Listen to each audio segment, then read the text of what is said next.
Hello and welcome back. We're glad to have you here. This is our 24th progress. We're getting there, friends. Or in a couple more weeks, we'll be halfway through the book, as we say. Through the year, I should say, not through the year, but we're getting there. And it's great to be with you. We've gotten through Psalms, and today we are going to begin the book of Proverbs. As we get through these, before we get into, we get a couple of these books in a row that are like poems or poetries or sayings, and we get through these next couple, which some are a little refreshing, but they can also bring other questions and into mind as things as we get through and we talk about them. I think part of what I wanted to kind of highlight a little bit in the beginning here is, if you look at just the first few verses of chapter 1, at least in my Bible, and I don't know what your Bible is, but it says this: the purpose of Proverbs. And of course, it says the Proverbs of Solomon, King David's son from Israel. Their purpose is to teach wisdom and discipline, to help one understand wise sayings. They provide insightful instruction, which is righteous, just, and full of integrity. They make the naive mature, the young knowledgeable, and discreet. And I love hearing those kind of things, because it helps, I think, to help you understand that some are these, but you also see some as we'll go through, and we'll talk about how you have the sayings of wisdom and folly, and what is the good saying, and then what you shouldn't do, and we'll be talking about some of that as we go through these. Yeah. I think that sometimes we forget that the word discipline and disciple have the same root. Yes. That we can't be disciples without this idea of discipline, of Like for lack of a better word, hard work. Yeah. It does take effort. I think frequently of the phrasing from N.T. Wright, who uses the phrase second nature, and he says that we call it second nature precisely because it isn't our first nature. It's not, this living biblically is not the automatic. Right. We need to practice. We need to work at it. And I think that Proverbs draws us into that. Yes. We begin with the iconic phrasing in verse 7: the fear of the Lord is the beginning of knowledge, or beginning of wisdom. Yeah. And that's a phrase that has challenged people more recently than in centuries past. But this idea of the fear of the Lord, and are we supposed to be afraid of God? And I don't think that's what it means. Right. I don't think it means, I think of a dog, if you yell at a dog and they kind of cower in fear. I don't think that's what it means. Right. I think it is a matter, this idea of the fear of the Lord is about understanding our place in the universe. It's about recognizing that God is God, and I'm absolutely the creation of God. Yeah. I think of that phrase in Isaiah that, will the pot say to the potter, "You made me incorrectly"? Do we look at God who created us, who formed us in our inner parts, as Psalm 139 has it? Do we look at God and say, "You messed up, you should have made me different"? Or do we understand that God is God, God is the creator, God is the one that rules the universe? My job is to be shaped by God. Yeah. And really, and I think being shaped refers to that time of being being obedient. Because we know what we're supposed to do. He's given us the instructions of how to live a good, faithful life, and part of that, I think, is realizing is part of being obedient to God. And also, as you said, as God is God and we are not. I think another thing is that everything that has came about in this earth has come from God. We did not produce this stuff at the beginning. I mean, everything about in the beginning, everything knowing, everything through these things came from God in the very beginning. And just realizing that and knowing that, and then God uses us to help continue and helping others understand what you're saying. I mean, I think that's part of our jobs and part of others is to help people understand what it is that these things are from God, and we are to be obedient to it, and what it means to live according to His word. Mm-hmm, mm-hmm, mm-hmm. The first several chapters take us to this, kind of almost a sense of two voices in the street calling us to go and play. One is wisdom and one is folly.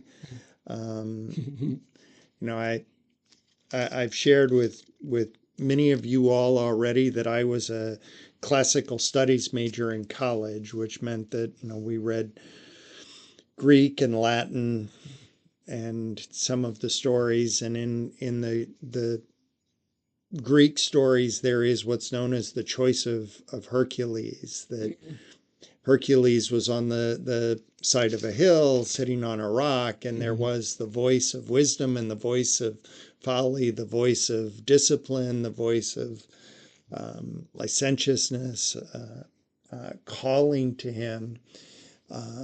And you think of the cartoon image of the two angels on the shoulder, one angel, one devil. And there is that sense, wisdom cries aloud in the street, raises her voice in the squares.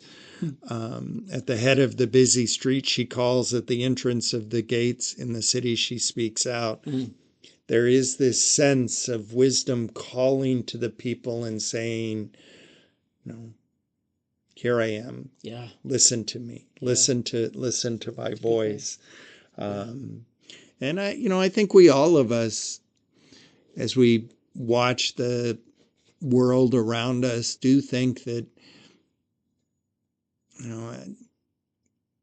there have to be times where God just sort of shakes God's head and says, will these people ever listen to me? And I know that's true in my own life. Yeah. I mean, you see a lot of it, like it said, this part of in chapter 2 where it's talking about this wisdom, and I mean it's part of the thing. I think the other part in verse 12 it says that wisdom will rescue you from that evil path, from people who twist their words, and to think being wise and thinking that just because someone says something we shouldn't just automatically jump and do, but really think in our minds, is this of God? And I think that's what I think of when I think of these things, that as this wisdom, we will know, I think, the way people, in most cases, I think if someone says something, we would know if it's of God or not of God. In circumstances, I think it comes just because of the way we've been brought up. If someone is saying something that's way off course from what Scripture says, obviously that's not of God. But if and then if someone is saying something that's more there, I mean, there's a lot into it. But I think I just like the idea of being rescued from that wisdom. Yeah, I certainly resonate with the idea of wisdom rescuing us. I think that part of the point to this idea of the year of the Bible and reading through the Bible is so that we learn to recognize that voice. Yeah, absolutely. I don't think that it's automatic. I don't think that we all understand it. And I think that whether I speak of my own life or watch the world around me, I can rationalize most anything. And if you say something that sounds fun to me, I might go right along with you. True. And I think I remember hearing somebody say it's a whole lot easier to sell cookies than it is vegetables. And I do think that the phrasing in Timothy is people will gather teachers that scratch their itchy ears. Yeah, yeah. And I do think that we convince ourselves, well, that's wisdom because I like it. Yeah, yeah, yeah. And hopefully it's over time, and as we grow in our faith, we will be able to recognize that voice, to know which is which isn't. Yeah, but I agree with what you're saying. It is not everybody's going to understand, but hopefully over time, as we grow in our relationship, we will be able to understand what that voice is, and hopefully to discern it for that part. But yes, I understand what you're saying. One of the things I did want to touch on in chapter 3, because we hear this a lot, and this was really about trusting in God. But one of my favorite verses, a couple, chapter 3, verses 5 and 6, like, trust in the Lord with all your heart, lean not on your own understanding, and in all your ways acknowledge Him, and He shall direct your paths. Has always been one that stuck out to me as well. Just knowing that and it's another, I see this as these words of wisdom again, saying that when we trust in God and not ourselves, we get a lot better result in the end when we do. But we sometimes we don't always do that in our past. We might go a crooked path before we get on the straight path. But knowing Him, that He's there, and to help us get back there, that's one that just has stuck with me through here, knowing that when we put our trust in God, it's a lot easier. Yeah, let's don't go too far down that way. It's gonna mess up my sermon for June 8th if we spend too much time on it. But yeah, I do think that faith is learned behavior. Oh yeah. And wisdom is learned behavior. So we begin to move. We start in chapter 6 to move more to the sort of classic Proverbs, the pithy saying kind of Proverbs. Chapter 6, verse 10 is one of my favorites, mostly just because it's so graphic. A bit more sleep, a bit more slumber, a bit more hugging yourself in bed, and poverty will come upon you will come calling upon you, and want like a man with a shield.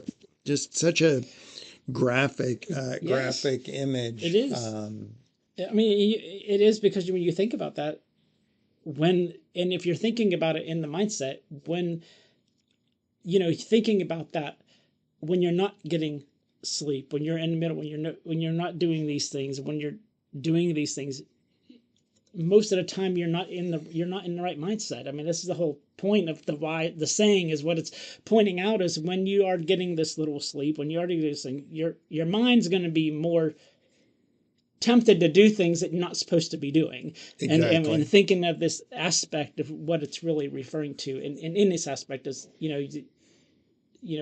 the idea is, I think about, sometimes we're young and you think, oh, I don't need sleep, and then before you know it, you're out to the wee hours of the morning, and you're just totally not right the next day because you've spent too much time doing out in the midst.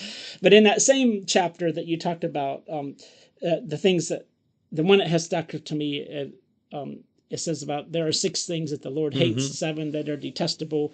And, I went through and marked them all. And of course, mine are probably different, but it says snobbish eyes, a lying tongue, hands that spill innocent blood, a heart set on wicked plans, feet that run quickly to evil, a false witness who breathes lies, and one who causes conflicts among relatives.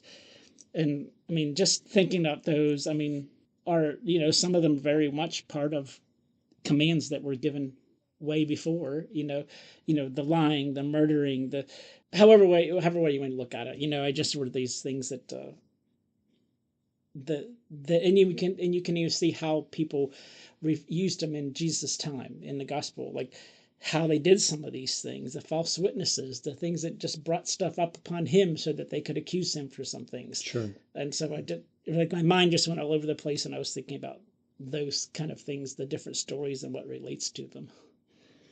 I think I automatically land, I have to say, as you call us to that, to one who incites brothers to quarrel.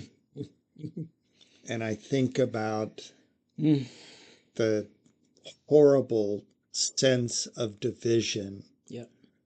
in particularly our country right now. Yep. And the division that we as a denomination went through over the last year. Yeah. And how painful it has to be to God to watch us fight in the ways that we do. Yeah, absolutely. And I mean, it breaks your heart going through, and I know, I think of a lot of congregations went through and they thought one thing, but I don't think a lot of people understood what other churches went through, the hurt, and then to have to say, well, we didn't do this or we didn't do that. But there's reasons why you don't always do things. And there's reasons why, because you want to keep the church together. You don't want to cause this division. And I think in this essence of we were talking, I don't know that people realized how much this put on pastors as much as congregations. Sure. I mean, people looked at this as this, and, well, why didn't our pastor do this, or why didn't our pastor do that? And, and because that's all we heard, we heard it a lot throughout things. And in the midst is because, this was taking a toll on pastors as well. And we knew what was doing through us. And we didn't want it to have to continue to follow through with the congregations, because we knew what would happen. Because we saw it. I mean, and it was hurtful just as much for us as pastors as it is for things, because, this is still our denomination and the churches that we're going through. And the last thing that we would want was to see a church divided, people against each other. And so hopefully that helps people, understand some that, these decisions were not made easily when we do it, but we do it because division is not what God would want in a church, helping us to focus on him and what he would want us to do, and continuing to love our neighbors and love him is really what our main commands are to do. Mm-hmm. Well, we continue with, looking at some of these individual phrasings that land us at this idea of wisdom, calling to us, urging us to draw back to faith. Chapter 10, we really start getting the very short phrasings. It can be, at least for me, it can be hard to read a whole lot of them. In reading through the Bible this year, I chose to spread Proverbs out over a period of time, and just added it to some of the other readings, and read a chapter, because that's about the amount I could hold on to, because otherwise it just becomes a whole lot of individual phrasings, especially in these 10 to 15.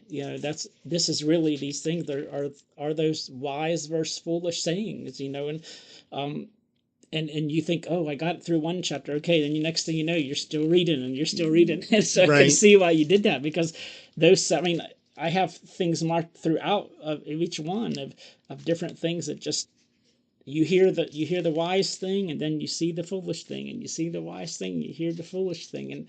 And it can really put things in perspective when you think about that and begin thinking about how much of this are we really doing, and how Mm-hmm. much are we really holding on to. But yeah, a lot of those go through.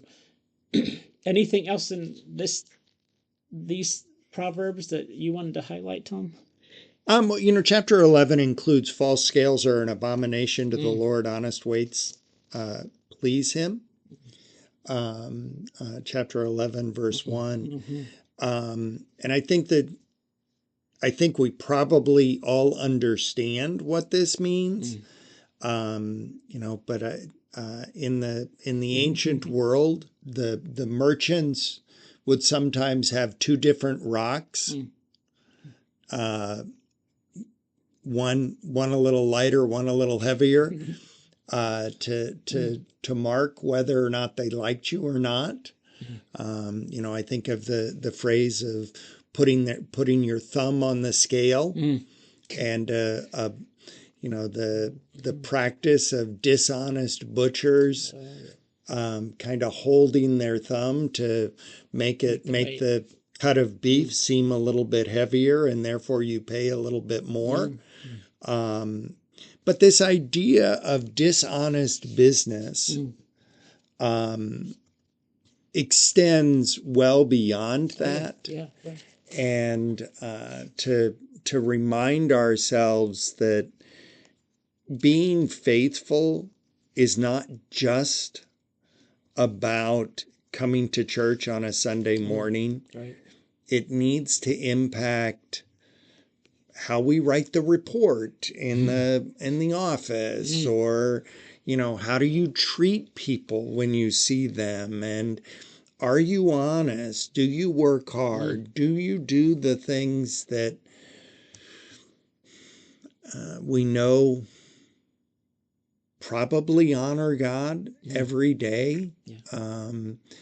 Or do we do we let Sunday be Sunday and Monday be Monday, as it were? There you go. Good words.